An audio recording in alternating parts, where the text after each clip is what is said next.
Hi, this is Matt Bradley-Tschirgi. I'm the author of books like Star Trek video games and the film's Eddie Murphy. I'm doing another Matt's Movie News here, streaming, news, not moves, excuse me, on day. Some news here that we're going to see about the casting announcements for Nintendo's live-action Legend of Zelda movie. And if you want to join in the chat, feel free, and I will respond as I can, within reason, of course. And we will go and talk about this info and see what you think of it. Kind of compare it to also like see who the writers are, who the directors of the movie. Go into that a bit and talk about the convoluted deep dive of the Zelda storylines and how they really have their work cut out for them with this film. Again, if you like what you see, like and subscribe, and if you're on YouTube, leave comments about what other things I should do videos of. Apologies with the sound on this. I've tried a few different microphones that frankly haven't been all they're cracked up to be, so trying to get the sound stuff a bit better here. In case you're wondering, I'm drinking a Coors Banquet Golden Colorado since 1973. It's fine as far as a cheap beer goes. Alright, let's go. So this headline out of Deadline yesterday, or today, in the morning actually. Legend of Zelda movie cast Bragason as Zelda and Benjamin Evan Ainsworth as Link. And these are their pictures. I don't recognize them, to be honest. We're going to go into their their work history and stuff and why they might or might not be a good fit. After a long search, Sony and Nintendo's live-action Legend of Zelda movie has found its lead in a pair of up-and-comers. Bragason will be playing Zelda, right here, and Benjamin Evan Ainsworth will be Link. Nintendo's Shigeru Miyamoto announced early this morning on Nintendo's official X page. And this is what the tweet says from Shigeru Miyamoto. Shigeru Miyamoto, of course, made the creator of Mario Brothers and Zelda. This is Miyamoto. I am pleased to announce that for the live-action film of The Legend of Zelda, Zelda will be played by Bragason-san and Link by Benjamin Evan Ainsworth-san, he wrote, sharing images of the pair in costume. I am very much looking forward to seeing both of them on the big screen. Now, the image of them in costume, they don't have the real costumes for the movies or anything yet. Sony first announced it would distribute and team with Nintendo to co-finance the Zelda movie in fall of 2023. So that's about 2 years ago at this point. With the Planet of the Apes franchise's Wes Ball coming on board to direct, and Miyamoto and Avi Arad set to produce. Avi Arad produced a lot of the Marvel movies. T.S. Nolan penned the most recent draft of the script.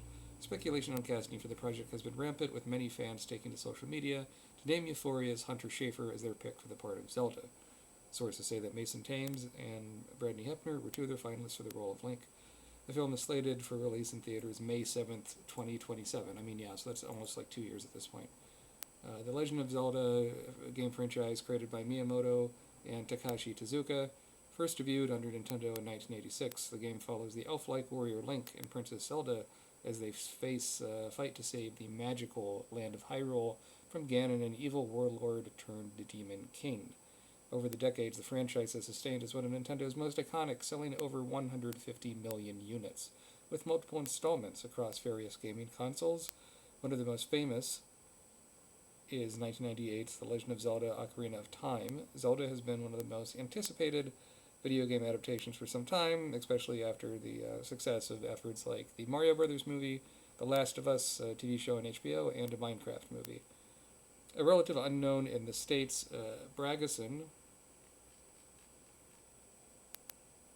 who is right here on the left, has been seen in Prano Bailey Bond Sundance horror movie Censor and the film The Radleys from Euros Lynn, as well as series like Renegade Nell. Upcoming, she'll be seen in the Prime Video's YA drama series Sterling Point from My Old Ass breakout Megan Park.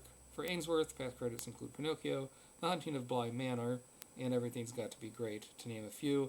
You can see this is the picture. I don't know why it says in costume, because they're just like wearing regular clothes, right? Of Miyamoto's tweet in Japanese. And he looks forward to seeing them on the big screen, which is nice. Okay, let's go to IMDb. Let's take a look at some of their biography info, right? We can see here Legend of Zelda. The director is Wes Ball. We'll start with the directors and writers and then look at the actors. So Wes Ball, it mentioned, had done Planet of the Apes, but which one in particular? We narrowed down credits to just directing and not not counting shorts. He did the three the Maze Runner films, Maze Runner Scorch Trials, and Maze Runner The Death Cure, most recently in 2024 for Fox, which is now owned by Disney. He did Kingdom of the Planet of the Apes, which I saw that in theaters, and I think visually it was good. Narratively, it didn't have like the punch or the political satire other Apes movies have had. Will Zelda need that satire? Maybe not. I mean, he's, just based off Kingdom of the Planet of the Apes, which is what I've seen, he makes a pretty movie, so, and certainly Kingdom of the Planet of the Apes was aimed more at a family audience. And with this being a Nintendo property, we're not going to see like Link chopping off the heads of moblins or anything. I think it'll be squarely in like PG-13, maybe even PG territory, depending on how they do it. So, curious as to how they handle it. Let's look at the two writers now. We've got Derek Connolly right here, and we go just down to writing credits. So he has written some pretty big stuff here, right? Safety Not Guaranteed was kind of a cult comedy favorite, and he did Jurassic World, worked on the screenplay for that. Monster Trucks, that didn't do so well. It's kind of like a horror comedy. Skull Island, I really enjoyed. He was a writer on that. He also wrote Jurassic World Fallen Kingdom, and he rounded out that with Jurassic World Dominion, and has a story by credit on Star Wars Episode 9, Rise of Skywalker. I hated that one. Pokemon Detective Pikachu was credited with the screenplay. That one I think is a pretty decent movie, surprisingly so, even for someone like me that's not, crazy about Pokemon. Most recently he did Deep Cover. I don't know what this one is. 3 improv actors are asked to go so an Amazon Prime original movie with Orlando Bloom and Bryce Dallas Howard. I've heard this one's cute with Ian McShane and Sean Bean and stuff. So it's improv actors have to go undercover to battle London's underworld. So yeah, not a bad idea for a story. The other writer on it, T.S. Nolan, what else have they been doing for the writing? They also worked on, with Wes Ball previously, right, on the Maze Runner films, those 3. Also credited on Phoenix Forgotten. What is this thing? I have not even heard of this. Is it a horror film? Looks like it, yeah. 2 decades after 3 teenagers disappeared in the wake of mysterious lights appearing above Phoenix, unseen footage from that night has been discovered chronicling their final hours. Alright, so, kind of a found footage kind of movie. Pacific Rim Uprising, the second Pacific Rim film they have a writing credit on, and Adam Project. Is that, for Netflix. This one was directed by Sean Levy with Ryan Reynolds and Mark Ruffalo and all that science fiction thing. So, okay. So again, these writers have some pretty good credits, as does the director, Wes Ball. Now what about the actors, right? This guy's going to play Link. And he has, they're picking someone without a lot of credits, because for one, that's going to make him a lot cheaper, right? They're not casting a movie star. And it also means, ideally, they can kind of do more what they want. As it mentioned in that Deadline article, he had a part in Haunting of Bly Manor. That one I didn't like as much as Haunting of Hill House. Kind of a slower burn and not as scary. That was the British setting. He was on for an episode of the Sandman TV show. He was the voice of Pinocchio, and the Robert Zemeckis Pinocchio in that film was just awful. I think Pinocchio's voice was fine. All fun and games, son of a critch, everything's going to be great. Yeah, so these are not huge credits. It also shows he's going to be in this Blood on Snow thing, directed by Kerry Fukunaga. It's a good director. A hitman falls for his client's wife, who happens to be the target of the assassin's latest assignment. That's not a great storyline. That's pretty standard. What else do we have here? Okay, so Bo Bragason, who's going to be Zelda in the Zelda movie. Sometimes she's a princess. I guess usually she's a princess, and in later games she has more of an active role, right? So, what does that all mean? And again, same amount of credits, more or less. We got TV shows like Three Girls, the movie Censor, it had mentioned Dragon Maid Nell, The Jetty, The Radleys, King and Conqueror. What else? Sterling Point is a TV show about a girl and her twin brother raised in New York City by the single father discover their estranged grandfather bequeathed them a lake island. That's an interesting idea for a show. So who plays the grandfather and whatever, and yeah, I mean that could be like a mystery, kind of a weird storyline there. But yeah, so we got Legend of Zelda.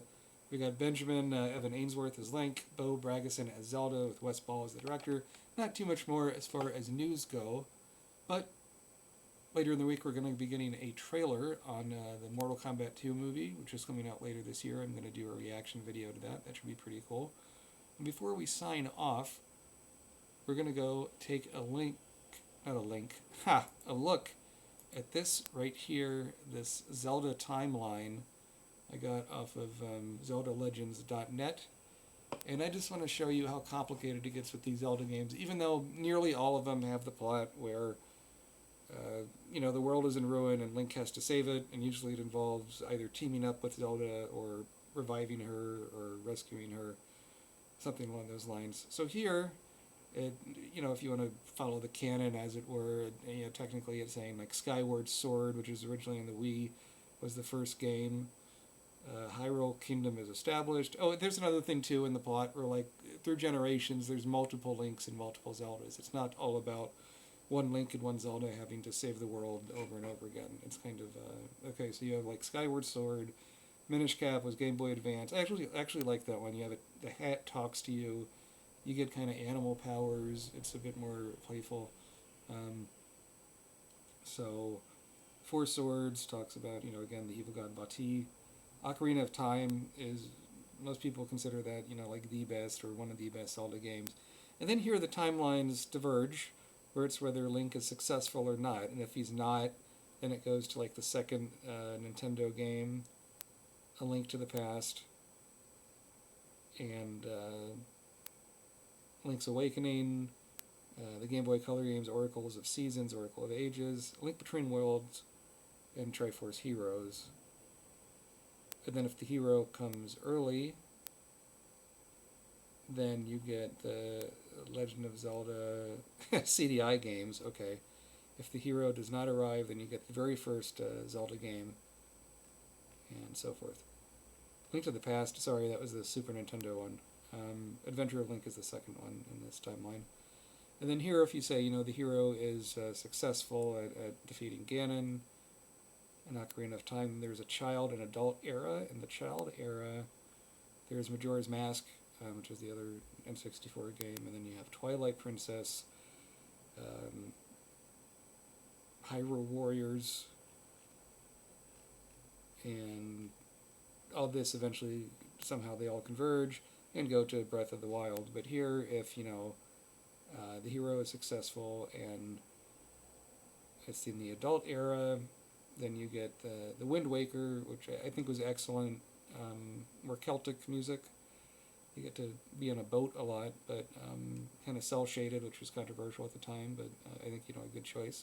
Distinctive visual look, and you have the DS games, Phantom Hourglass, Spirit Tracks, and some of these, kind of mini-game titles like Tingle's Rosy Rupee Land, color-changing Tingle's Love Balloon Trip.